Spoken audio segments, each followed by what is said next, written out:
அடித்து வீழ்த்தப்பட்டிருக்கிறது. காசிம் சுலைமானியை கொன்றதே அமெரிக்கா தான். அமெரிக்காவுக்கு தான் காசிம் சுலைமானியை இல்லாமல் ஆக்கணுங்கிற தேவையே இருந்தது.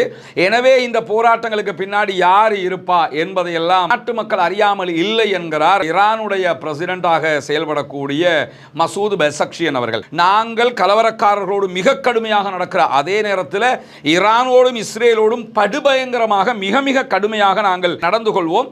கைது செய்யப்பட்டிருக்கிற அத்தனை பேரையும் கண்டிப்பாக தண்டிப்போம் என்று சொல்லியிருப்பது மட்டுமல்லாமல் ஈரானுடைய அதிபர்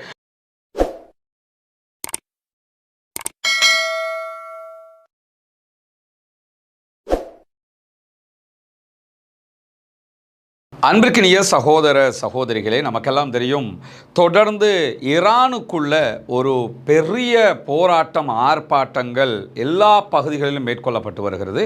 குறிப்பாக இந்த ஆர்ப்பாட்டங்கள் பல கட்டங்களில் ஒரு வன்முறையாகவே மாற்றப்பட்டிருக்கிறது. இந்த வன்முறைகள் காரணமாக இதுவரைக்கும் 200க்கு மேற்பட்ட பொதுமக்கள் கொல்லப்பட்டிருக்கிறார்கள் என்று சொல்லி மேற்கத்தைய ஊடகங்கள் செய்தி சொல்லுகிற அதே நேரத்தில் உள்ளூர் ஊடகங்களுடைய ஈரானிய ஊடகங்களுடைய தகவல் பிரகாரம் இதுவரை 50க்கு உட்பட்டவர்கள் கொல்லப்பட்டிருக்கிறார்கள் என்கிற செய்திகளோடு 120க்கு மேற்பட்ட போலீஸ் துறை காவல்துறை அதிகாரிகள் கொல்லப்பட்டிருக்கிறார்கள் என்கிற செய்திகள் வெளியாகி இருக்கிறது. இந்த தாக்குதல்கள், இந்த மரணங்களை பொறுத்தவரையில் மொத்தமாக ஈரானுடைய அரசை தாண்டி ஈரானுடைய ஆன்மீக மத தலைவராக அவர்கள் வைத்துக் கொண்டிருக்கக்கூடிய ஆயத்துல்லா அலி ஹாமனி விடுத்திருக்கக்கூடிய அறிவிப்புகள்ல இதற்கு ஒட்டுமொத்தமாக அமெரிக்காவும் ஜியோனிஸ்டுகளும் தான் பொறுப்பேற்க வேண்டும் என்று சொல்லியிருக்கிறார். ஏன்னா உள்ளுக்குள்ள 12 நாள் வார் நடைபெற்றது நமக்கெல்லாம் தெரியும், ஈரானுக்கும் இஸ்ரேலுக்கும் இடையில். இந்த 12 நாள் வாரில் இஸ்ரேலாலேயோ அல்லது அமெரிக்காவாலேயோ ஈரானை அழிக்கவோ அல்லது ஈரானை கைப்பற்றவோ முடியாமல் தோல்வி அடைந்து அவர்கள் பின்வாங்கியிருந்தார்கள். வெறும் 12 நாளில் யுத்தமே முடிவுக்கு வந்தது. அதையொட்டித்தான் இப்போ என்ன பார்க்குறாங்கன்னு சொன்னால், நமக்கு யுத்தத்தினால செய்ய முடியாத ஒன்றை எப்படி உள்நாட்டு குழப்பத்தால் செய்வது, உள்ளுக்குள்ள ஆர்ப்பாட்டம் போராட்டம் ஆல்ரெடி எகானமிக் கிரைசிஸால் நடந்து கொண்டிருக்கும் போது அதை பயன்படுத்தி அதை வன்முறையாக்க வேண்டும். போராட்டம்ங்கிறது சாதாரணமாக அங்கே நடைபெறக்கூடிய ஒன்றாக இருந்த நேரத்தில் அது தற்போது வன்முறையாக்கப்பட்டிருக்கிறது. ஆயுத குழுக்கள் களத்திலே இறக்கப்பட்டிருக்கிறார்கள். பொதுமக்களிடத்தில் எப்படி ஆயுதங்கள் வருகிறது என்கிற கேள்விகள் இருக்கிறதா இல்லையா? இந்த ஆயுதங்கள் எல்லாமே மொசாதால் கொடுக்கப்படக்கூடியவைகள், அதே போன்று CIA உள்ளிட்ட அமெரிக்க ஏஜென்ட்டுகளால் கொடுக்கப்படக்கூடியவைகள் என்கிற செய்திகள் இன்றைக்கு வெளியாகி இருக்கக்கூடிய நேரத்தில் தான் கடந்த 60 மணி நேரங்களுக்கு மேலாக ஈரான்ல இணையதளம் துண்டிக்கப்பட்டிருக்கிறது. இன்டர்நெட் முழுவதுமாக முடக்கப்பட்டிருக்கிறது. ஆனால் அங்கே ஆச்சரியம் என்னன்னு கேட்டால், நேற்றைய தினம் பிரஸ் டிவி வெளியிட்டிருந்த ஒரு செய்தியில் குறிப்பாக அவர்களுடைய டெலிகிராம் பக்கத்தில் என்ன வெளியிட்டிருக்கிறாங்கன்னு சொன்னால், ஈரானுடைய 1970களுக்கு பிறகு விரட்டி அடிக்கப்பட்ட ஷாஹ் என்கிற ஆட்சியாளனுடைய பேரப்புள்ள இப்போ இருக்கிறாப்ல. அவர் என்னன்னா, நான் வர்றேன் ஈரானுக்கு, ஆட்சியை என்னிடத்தில் தாருங்கள் அப்படின்னு இருக்கிறாரு. ஏன்னா எப்படா இவங்க நாசமாக போக மாட்டாங்க, நம்ம போய் உள்ள நுழைஞ்சிக்கிறோம், அமெரிக்காவுக்கு வாலாட்டிக்கிறோம்னு நினச்சிக்கிட்டு அவர் இருக்கிறாரு. அவர் வெளியிட்ட அந்த போஸ்ட்டை கிட்டத்தட்ட 5 மில்லியனுக்கு மேற்பட்டவர்கள் பார்த்திருக்கிறார்கள் என்கிற செய்தி வெளியாகி இருந்தது. அதை நேற்றைய தினம் பிரஸ் டிவி ஈரானுடைய தொலைக்காட்சி எடுத்து காட்டி என்ன சொல்றாங்கன்னா, ஈரானுக்குள்ள ஆல்ரெடி இன்டர்நெட் முடக்கப்பட்டிருக்கிறது. முடக்கப்பட்டிருக்கும் போது 5 லட்சம் பேர் எங்கிருந்து பார்த்தாங்க?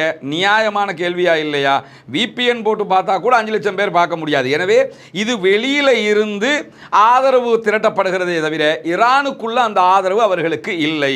இதைத்தான் நம்ம இந்த இடத்துல புரியணும். மேற்கு ஊடகங்கள் எல்லாமே ஈரான்ல அதாயிடுச்சு, இதாயிடுச்சு, அப்படி ஆயிடுச்சு, இப்படி ஆயிடுச்சுன்னு சொல்லி ஒரு பிம்பத்தை தொடர்ந்து கட்டமைச்சு கொண்டே வரக்கூடிய நேரத்தில் ஈரானுக்குள்ள நிஜமாக நடக்கக்கூடிய தகவல்களை ஒரு சில ஊடகங்கள் வெளியே கொண்டு வருகிறது. குறிப்பாக அல் ஜசீரா வெளியிட்டிருக்கக்கூடிய ஒரு நீண்ட நெடிய கட்டுரையில் அவங்க மிக தெளிவாக பல செய்திகளை சொல்லியிருக்கிறார்கள். ஈரானுடைய உள்துறை அமைச்சர் வெளியிட்டிருக்கக்கூடிய செய்திகளில் போராட்டங்கள் படிப்படியாக கட்டுக்குள் வருகிறது, கட்டுப்படுத்தி கொண்டு வருகிறோம்.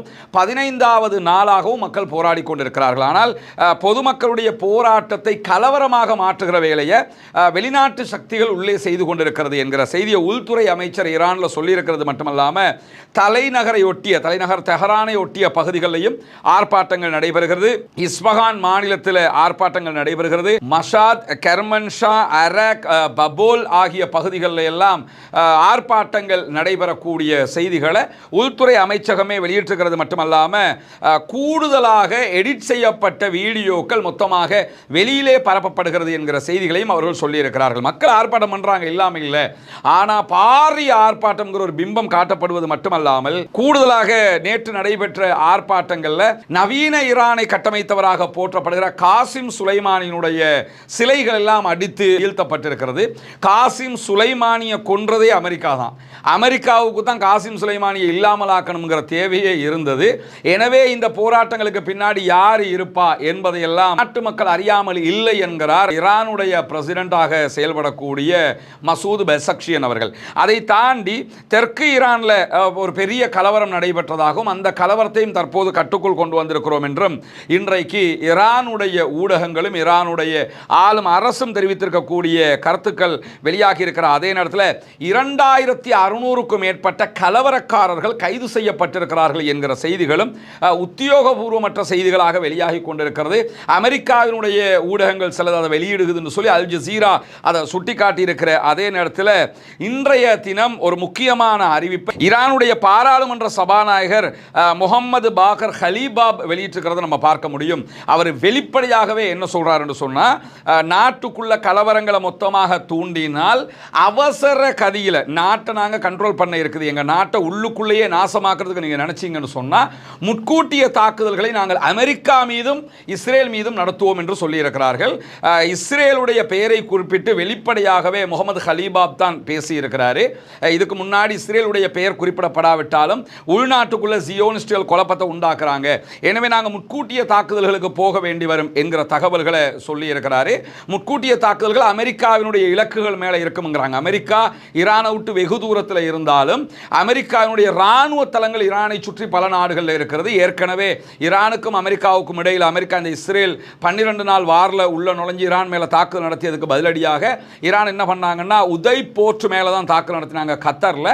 அது மாதிரி நாங்கள் தாக்குதல்களை நடத்த வேண்டி வரும். அதே நேரத்தில் இஸ்ரேல் எங்களுடைய மெயின் இலக்காக இருக்கும் என்கிற செய்திகளையும் மிக தெளிவாக கலீபாப் சொல்லி இருக்கிறது மட்டுமல்லாமல் ஈரானுடைய சபாநாயகர் சொல்லி இருக்கிறது மட்டுமல்லாமல் நாங்கள் கலவரக்காரர்களோடு மிக கடுமையாக நடக்கிற அதே நேரத்தில் ஈரானோடும் இஸ்ரேலோடும் படுபயங்கரமாக மிக மிக கடுமையாக நாங்கள் நடந்து கொள்வோம், கைது செய்யப்பட்டிருக்கிற அத்தனை பேரையும் கண்டிப்பாக தண்டிப்போம் என்று சொல்லியிருப்பது மட்டுமல்லாமல் ஈரானுடைய அதிபர் மசூத் பெசக்ஷியன் தெரிவித்திருக்கக்கூடிய செய்திகளில் வாஷிங்டன் ஈரானுக்குள்ள தொடர்ந்து அமைதியின்மையை தூண்டி குழப்பத்தை உருவாக்குகிற வேலையை செய்து கொண்டிருக்கிறது.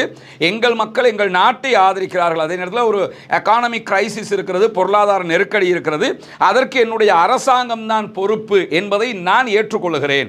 ஆனால் எங்கள் நாட்டுக்குள்ள குழப்பத்தை உண்டாக்குறத நாங்கள் ஒருபோதுமே ஏற்றுக்கொள்ள முடியாது என்று சொல்லி மிக தெளிவாகவே இன்றைக்கு ஈரானுடைய பிரசிடென்ட் சொல்லியிருக்கக்கூடிய தகவல்களை நம்ம பார்க்க முடியும். இந்த மாதிரியான ஒரு நேரத்தில் உடனடியாக ஈரான் மேலே தாக்குதல் நடத்தக்கூடிய எந்த அறிகுறிகளும் இல்லை என்று சொல்லி அமெரிக்காவினுடைய அதிகாரிகள் தெரிவித்திருக்கக்கூடிய செய்திகளும் இன்றைக்கு வெளியாகி இருக்கிற அதே நேரத்தில் அப்படியான தாக்குதல்கள் வருவதற்கு முன்பதாகவே ஈரான் அமெரிக்காவை தாக்கக்கூடும் என்கிற செய்திகள் தான் வெளியாகி கொண்டிருக்கிறது.